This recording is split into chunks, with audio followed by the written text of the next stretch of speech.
Bon, eh bien, bonjour à tous. Donc aujourd'hui, on va parler des tumeurs de Brenner. Tout d'abord, un petit mot de clinique. Les tumeurs de Brenner, elles vont toucher principalement les femmes après la cinquantaine, donc après la ménopause, et elles peuvent, comme d'habitude, on l'a vu plein de fois, être découvertes sur une douleur abdominale ou sur une masse abdominale, par exemple. Ensuite, un petit point d'épidémiologie. Les tumeurs de Brenner, parmi toutes les lésions épithéliales que l'on va voir, elles représentent environ 5% de ces dernières. Ensuite, la distribution parmi les tumeurs de Brenner, l'écrasante majorité des cas, plus de 95%, mais vraiment facilement, c'est des tumeurs de Brenner bénignes. Donc c'est la majorité, c'est ce qu'il faut connaître dans les tumeurs de Brenner.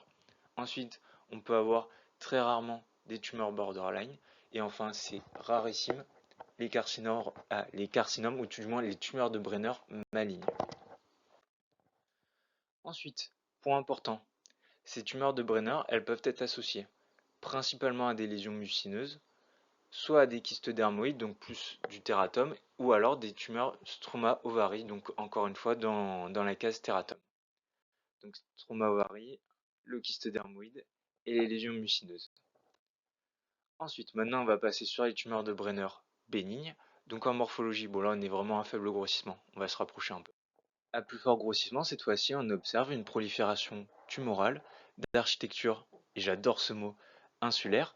Insulaire, ben en fait, ça va nous faire penser à des espèces de petits archipels qui sont séparés normalement par de l'océan. Mais ici, dans les tumeurs de Brenner bénignes, l'océan, vous le remplacez par un stroma fibreux. Le stroma fibreux est largement prédominant par rapport à la prolifération tumorale dans les tumeurs de Brenner bénignes.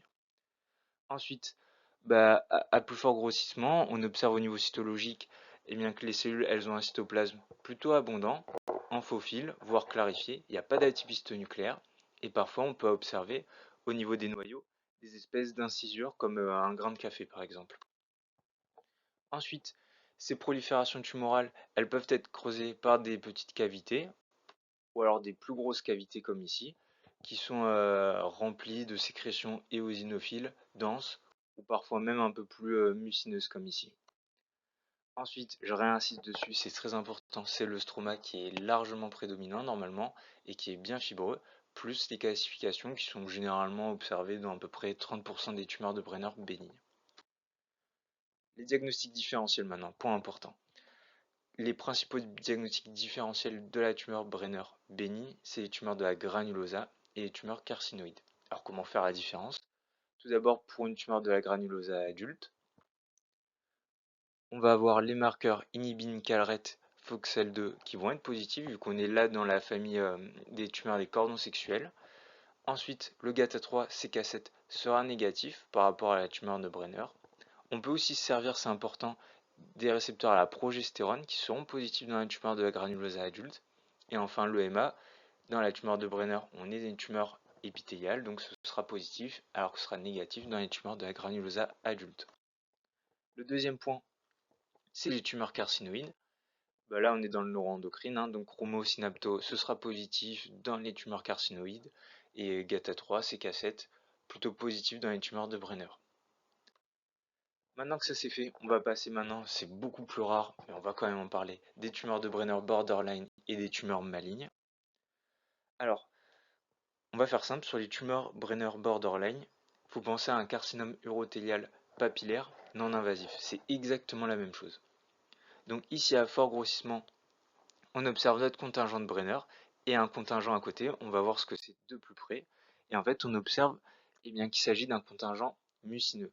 On a à la fois plutôt un cytadénome mucineux et par endroits, comme ici par exemple, une tumeur mucineuse borderline. On va avoir des papilles fines, courtes, qui se ramifient les unes avec les autres.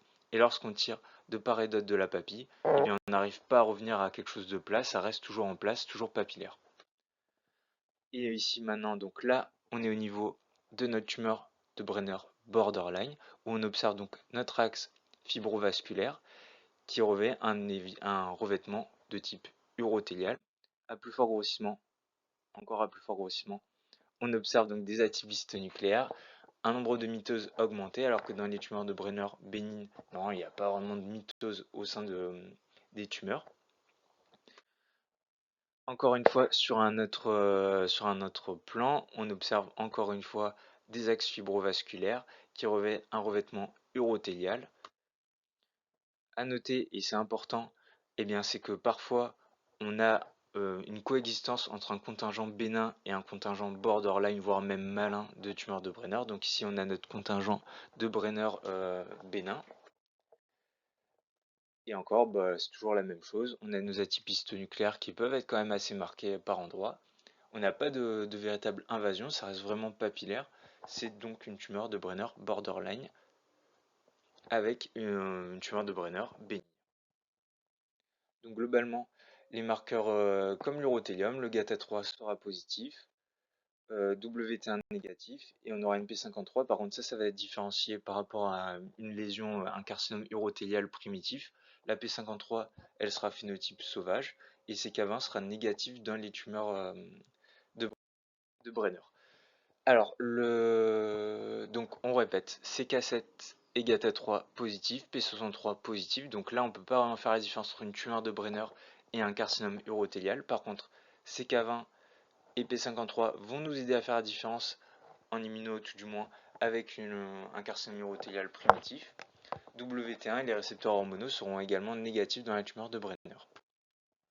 Les diagnostics différentiels avec une forme de tumeur de Brenner maligne, ce sera surtout le carcinome séreux de haut grade, qui est largement plus fréquent que la tumeur Brenner maligne, et les métastases de carcinome urothélial. Alors, donc là, on a la métastase de carcinome urothélial vs la tumeur de Brenner maligne. Ce qui va nous aider surtout, c'est est-ce qu'il y a un contingent de Brenner bénin ou un contingent de Brenner borderline au contact de la lésion. Dans ce cas, ça va plus nous orienter vers une origine primitive, donc vers une tumeur de Brenner. Est-ce qu'on peut aussi avoir un contingent mucineux à côté? Dans ce cas, toujours si c'est le cas, ça nous oriente vers une tumeur de Brenner. Et enfin, et c'est le plus important, la clinique. Est-ce que la patiente souffre d'hématurie? Dans ce cas, ça nous oriente plus vers une métastase de carcinome urothélial. Et la deuxième et la plus fréquente et la plus importante à ne surtout pas louper, c'est un carcinome séreux de haut grade de l'ovaire. Et donc là, pour faire la différence, ce qui va principalement nous aider, c'est l'AP53 qui sera muté dans le carcinome séreux de haut grade.